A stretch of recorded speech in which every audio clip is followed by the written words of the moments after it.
सब केहू जागी, माल संग फोनवा पर केहू न लागी। रात के पलान बाटे सब केहू जागी, मलिया से फोनवा पर केहू न लागी। सभे सुन बताई क्लियर रे, सभे सुन बताई क्लियर रे।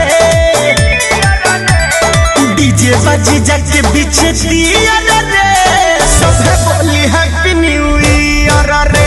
जे दारू न पिएला पी बियर रे, सभे बोली हैप्पी न्यू ईयर रे, सभे बोली हैप्पी न्यू ईयर रे। दीबा में दीबा अभी कहा, दीबा में दीबा, दीबा में बियर, हमरा ओर से सभे रही आजादी सब करवो दिन, बहुत मजा मिली। लिट्टी लगाई केहू काटी टमाटर, केहू प्याज दी छिली।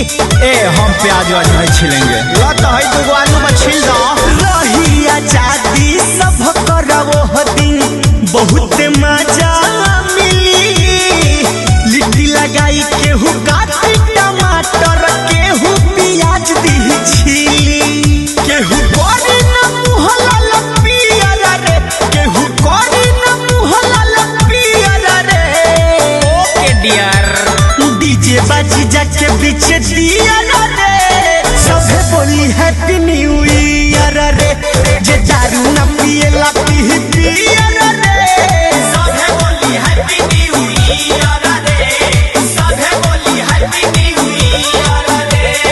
काली काली साड़ी पे कढ़ाई नहीं होती है, काली काली साड़ी पे कढ़ाई नहीं होती है।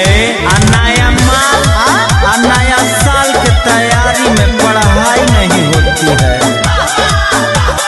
गोलू बिशुनपुरी कहेले बतिया केहू ना भूलाई।